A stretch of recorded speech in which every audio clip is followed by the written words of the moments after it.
Coba bayangin gini teman-teman, kamu lagi jaga malam di IGD sebuah rumah sakit besar. Pintu tiba-tiba terbuka dan dalam waktu bersamaan 5 pasien masuk.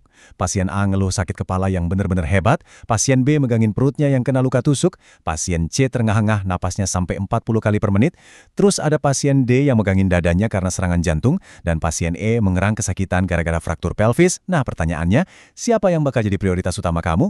Siapa yang harus diselamatkan duluan? Situasi gawat darurat kayak gini ngebuktiin satu hal yang krusial banget. Pengambilan keputusan klinis itu bukan sekedar soal seberapa tebal buku teori yang udah kamu hafal. Ini soal milih prioritas hidup dan mati di lapangan. Dan jujur aja, inilah inti dari apa yang bakal kita obrolin hari ini. Halo semuanya, selamat datang di sesi bedah kasus kita. Di sesi explainer kali ini, misi kita super jelas. Kita bakal bongkar habis-habisan strategi, pola pikir, dan taktik rahasia buat naklukin uji kompetensi keperawatan atau UKOM.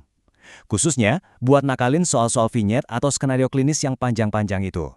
Ingat ya, ujian ini dibikin bukan buat ngejebak kamu kok, tapi lebih ke simulasi buat mastiin kalau insting dan penilaian klinis kamu tuh udah benar-benar tajam sebelum nanti turun langsung nanganin nyawa orang. Jadi tarik napas panjang, siapin fokus kamu, dan mari kita mulai bedah kasus ini layaknya seorang profesional. Oke, kita mulai dari anatomi soal uji kompetensi dulu ya. Di setiap soal, kamu pasti dihadapin sama 5 pilihan jawaban. Dan pastinya cuma ada satu yang benar-benar tepat. Terus 4 sisanya buat apa dong? Nah, ini dia yang namanya pengecoh alias distraktor. Si pembuat soal itu pinter banget. Mereka ngerancang pilihan-pilihan ini supaya kelihatan masuk akal banget. Malahan nih, sebuah distraktor itu dianggap sukses besar kalau ada minimal 5% peserta ujian yang milih jawaban itu. Distraktor ini maksa kita buat ngelihat satu kasus dari berbagai sudut pandang. Kalau kamu panik, terus cuma baca sekilas, wah, udah pasti deh kamu bakal masuk ke perangkap ini. Terus gimana dong cara ngakalin jebakan ini? Tenang, kamu butuh strategi yang solid. Ini dia 3 langkah jitu yang harus banget jadi pegangan kamu pas ketemu soal yang nanyain apa tindakan selanjutnya. Langkah pertama, cari tahu dulu apa masalah utamanya dari data yang paling menonjol di skenario itu. Langkah kedua, teliti. Ada nggak sih ancaman nyawa atau risiko bahaya yang tinggi? Dan langkah ketiga, pilih tindakan prioritas yang paling mengedepankan keselamatan pasien atau patient safety. Ingat loh, tindakan prioritas ini nggak selalu berarti prosedur medis yang ribet. Kadang tindakan yang paling simpel dan mendasar justru jadi kunci penyelamatannya. Langsung aja kita tes ya teorinya. Di ronde pertama kita, keperawatan gerontik. Coba perhatiin baik-baik data utamanya. Kita punya pasien lansia perempuan, usianya 82 tahun. Data objektif dari keluarganya begini. Aktivitasnya terbatas, koordinasi geraknya kurang, beliau sering tremor, dan ini yang paling krusial, beliau sering banget hampir terjatuh. Catat ya, kondisi fisik yang udah mulai menurun ini harus langsung ngeklik di kepala kamu. Nah, ini dia pertanyaannya. Apa tindakan perawat selanjutnya yang paling tepat pada kasus tersebut? Coba deh, posisikan diri kamu sebagai perawat yang lagi kunjungan rumah. Kamu ngelihat langsung lansia yang fisiknya udah mulai goyah ini. Kira-kira apa insting pertama kamu? Opsinya ada 5 nih. Pilihan A, menganjurkan keluarga buat ngebantu aktivitas pasien. Pilihan B, membantu keluarga milih kegiatan yang cocok. Pilihan C, mengajarkan keluarga cara-cara mencegah cedera. Pilihan D, bikin jadwal kegiatan bareng keluarga. Atau pilihan E, menganjurkan keluarga memantau kegiatan sehari-hari. Jujur aja, kalau dibaca sekilas, kelima opsi ini kedengarannya benar dan bagus semua kan buat si nenek? Nah, disinilah insting kamu diuji. Serunya di sini nih. Mari kita buang pengecohnya satu-satu pakai aturan keselamatan pasien. Lansia ini punya riwayat sering hampir terjatuh dan koordinasi kurang. Ini tuh ibarat alarm merah buat risiko cedera fatal. Pilihan A, B, D, dan E itu memang bagus banget, tapi itu semua cuma manajemen rutinitas aja. Mencegah si nenek ini biar nggak sampai jatuh dan patah tulang, itu jauh lebih urgent daripada sekedar nyusun jadwal kegiatan kan?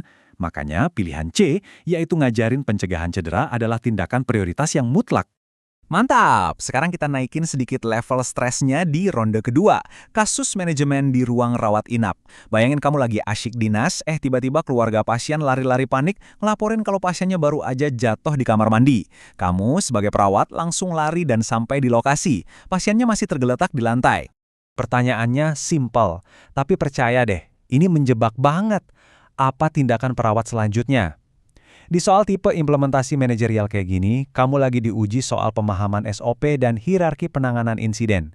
Ada urutan baku yang haram hukumnya buat ditukar-tukar. Kita bedah opsinya. A. Lakuin pengkajian pasien. B. Bikin catatan insiden. C. Lapor ke kepala ruang. D. Minta keluarga nemenin. E. Ngasih pendidikan kesehatan. Bikin laporan ke atasan itu emang wajib. Ngasih edukasi ke keluarga juga penting banget. Tapi masalahnya, apakah itu hal pertama yang bakal kamu lakuin pas ngelihat tubuh pasien tergeletak di lantai toilet? Ini tuh jebakan super klasik di ujian kompetensi. Pilihan B dan C itu jelas tugas administratif, urusan laporan. Pilihan E itu urusan edukasi. Ingat, pasien kita ini baru aja jatuh. Kita kan nggak tahu tuh ada pendarahan dalam, tulang yang retak, atau jangan-jangan trauma kepala. Jadi tindakan klinis yang paling pertama dan wajib banget dilakukan adalah ngecek kondisi pasien itu sendiri. Jadi udah pasti, kamu harus ngelakuin pengkajian klinis alias opsi A jauh sebelum kamu megang pulpen buat nulis laporan apapun. Kamu makin jago nih. Sekarang kita masuk ke ronde ketiga. Kita bakal fokus ke kasus keperawatan keluarga. Ini nih tipe soal yang sering ditanyain buat mahasiswa D3 keperawatan, cari tahu apa tindakan selanjutnya dari skenario keluarga.